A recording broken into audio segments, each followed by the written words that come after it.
정말 깨어있는 시간은, 눈 뜨고 있는 시간은 다 공부를 했다고 보시면 됩니다. 물어본 사람, 궁금한 사람, 뭐든지 다, 내가 다 답해줄게. 다 이거 한 번에 가야 되는 거지?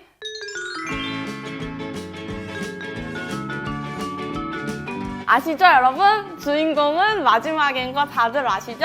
저에 대해서 궁금한 거를 댓글을 정말 많이 달아주셨더라고요. 공통적으로 많은 질문이 들어온 거에 대해서 답변을 해드리려고 합니다. 가볼까요?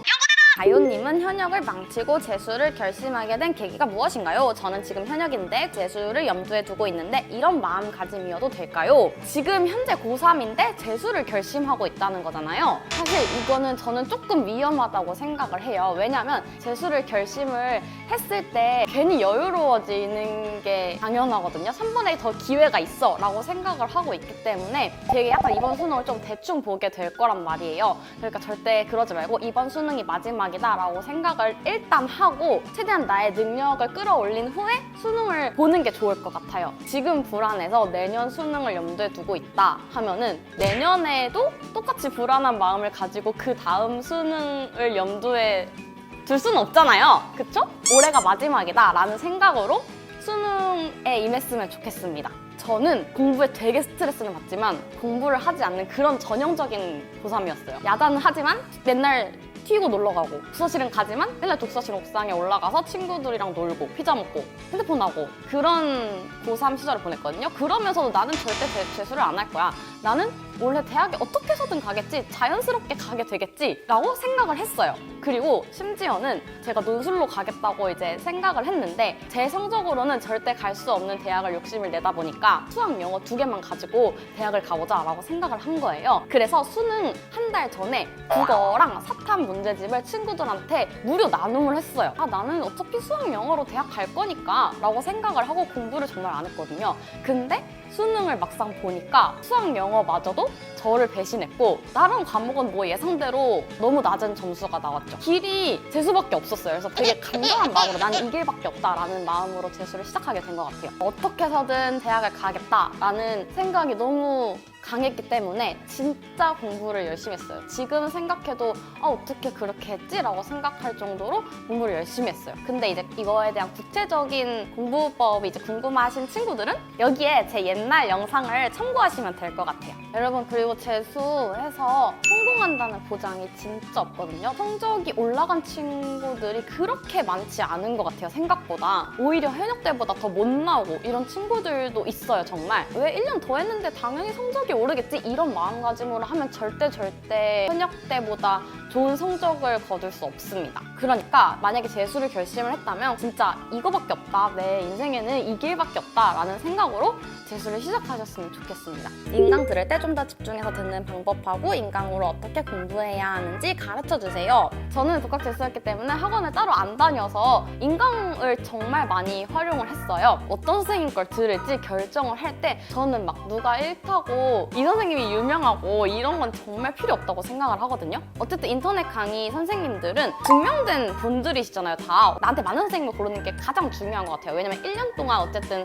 그 선생님을 믿고 따라야 하고 그 선생님이 하는 말을 내가 다 내 것으로 만들어야 되기 때문에 선생님을 고를 때 꼭 OT나 뭐 1강 미리 볼 수 있으면 그거를 꼭 활용해서 선생님을 선택하시는 게 좋은 것 같아요. 그리고 인강을 들을 때는 선생님들이 이렇게 가르쳐 주시나요? 예를 들어서 문제풀이 할 때 이런 문제가 나올 때는 뭐 이런 식으로 문제를 푸는 게 좋다라고 했을 때 어쨌든 내가 그 선생님을 믿고 따라가기로 결정을 했으면은 뭐 그렇구나, 저렇게 푸는 방법도 있구나 라고 생각만 하는 게 아니라 무조건 내 것으로 만들고 내 것으로 만든다라는 것은 다음 문제를 풀 때 반드시 그 방법을 활용해야 된다는 거예요. 인강을 들을 때 대충 듣고 흘려보내지 마시고 반드시 그 인강을 다 내 것으로 만들겠다, 모든 걸 다 소화해내겠다라는 생각으로 인강을 들으셔야 합니다. 문제를 이렇게 풀어주시잖아요. 예제 문제 같은 거를. 그러면 그걸 듣고 끝내지 마시고 그 문제를 꼭 다시 한번 풀어보세요. 왜냐면 그렇게 문제를 풀면서 어쨌든 공부도 되고 그런 방법도 좀 익히는 수단이 되는 것 같아요. 그리고 진짜 저는 Q&A 게시판을 정말 잘 활용을 했어요. 답변 쓰고 막 기다리고 이런 거 좀 귀찮다고 생각을 했었거든요, 옛날에는. 물어볼 때가 저는 진짜 거기밖에 없어가지고 Q&A 게시판을 정말 많이 활용을 했거든요. 공부를 하다가 모르는 부분이나 헷갈리는 부분이 나왔을 때 꼭 표시를 해둬요. 그때그때 물어보면은 질문한다고 인터넷 들어가서 또 딴짓하게 되고 이러니까 그냥 그때는 표시만 해두고 공부를 다 끝내고 집에 가기 전에 그 Q&A 게시판에 들어가서 질문을 다 작성하고 예전에 내가 작성한 질문들에 대한 답변도 그때 보고 하는데, 여기서 이제 중요한 거는 게시판에 글을 쓸 때 내가 구체적인 답변을 원한다면은 내가 질문을 좀 구체적으로 해야 되거든요. 저는 이거를 이렇게 생각을 해서 이러한 답을 내렸는데 왜 이게 아니고 이건가요? 좀 이런 식으로 구체적으로 내가 어떻게 생각을 했는지 그 나의 생각 과정을 적어 내려가는 게 진짜 중요한 것 같아요. 잠 8시간 자면 너무 할 일이 많은데 못하고 자는 느낌이에요. 어떻게 해야 깨어있는 시간 더 잘 활용할 수 있을까요? 구체적으로요. 제가 말하는 8시간을 잤다는 거는 제 재수 때 얘기고요. 고3 친구들은 8시간을 잘 수 없을 것 같아요. 왜냐면 학교 수업도 있고. 그래서 만약에 고등학생이시라면 개인에 따라서 좀 잠을 줄여야 할 수도 있을 것 같아요. 하루 일과를 대충 말씀을 드리면은 7시에 이제 일어나서 밥을 먹고 씻고 9시까지 9시에 독서실이 여니까 9시에 독서실을 갔어요.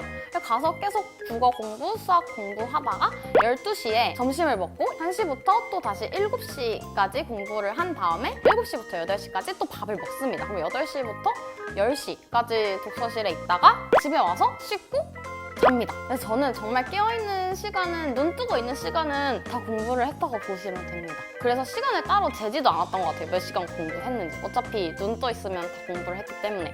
눈 뜨고 있을 때 공부만 생각할 만큼 되게 간절함을 가지고 공부에만 집중을 하다 보면은 잠에 대한 고민이나 뭐 딴짓을 한다, 집중이 안 된다 이런 거에 대한 고민이 좀 자연스럽게 없어지는 것 같아요. 그러니까 수능 보기 전까지는 난 진짜 한번 후회 없게 살아보자 라는 생각으로 수험 생활을 보내셨으면 좋겠습니다. 여러분, 연고TV에게 또 물어보고 싶은 게 있다면 그게 공부에 관한 거든 일상적인 고민이든 꼭 댓글로 달아주셨으면 좋겠습니다. 다음에 또 만나요. 구독하고 좋아요. 안녕.